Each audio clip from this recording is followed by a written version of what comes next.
When you go to sleep, are you in rest mode or restaurant mode? You see, you are likely eating your last meal too close to when you go to bed. At night, the body's natural physiological signals, like increased melatonin, prepare your body to wind down and go to bed. But when you introduce food, well, your body is not quite able to digest it as efficiently.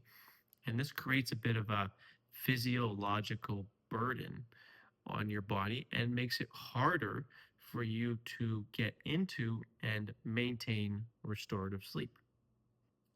In this video, I want to talk about what's happening in your body right before you go to bed, when you should eat your last meal, and sort of what you should eat as your last meal before you go to bed.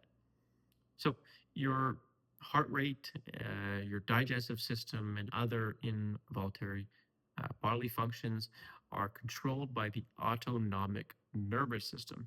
Now, there's two branches of this nervous system. There's the sympathetic nervous system, which is your fight or flight, and then there's your parasympathetic nervous system, which is rest and digest. Now, we want to be engaging, or your body is already engaging, the parasympathetic nervous system when you're getting close to bed.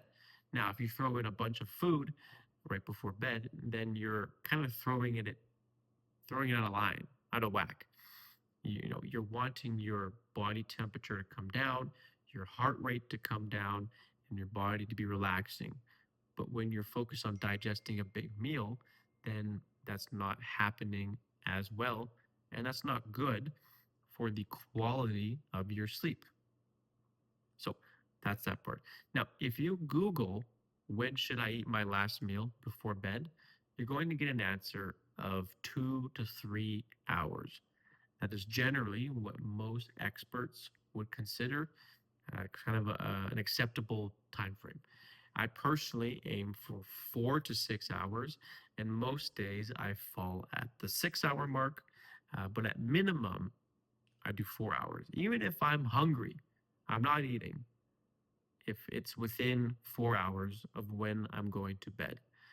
That gives me the most amount of time for food to move through my digestive system, helping me out uh, with engaging my parasympathetic nervous system for sleep.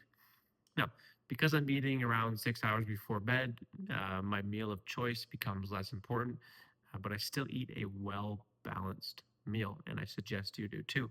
But if you're going to eat 2 to 3 hours before bed, well, then, this isn't dinner. This isn't a buffet. This is a snack. So this is yogurt, nuts, and berries, possibly some raw or steamed vegetables, or maybe just a piece of toast. Something that's easy to digest. Now, it's important to remember that quality sleep is multifaceted. So, you know, this isn't about perfection, and meal timing isn't sort of the catch all or the bee's knees, for the best sleep ever.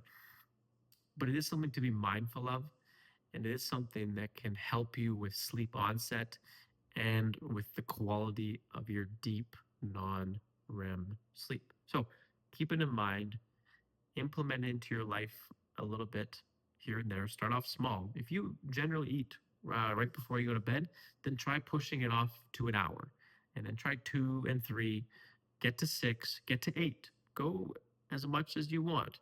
Don't go full day, but that 8 hour mark could be even maybe more ideal for you, uh, or not. It's you got to test it out for yourself.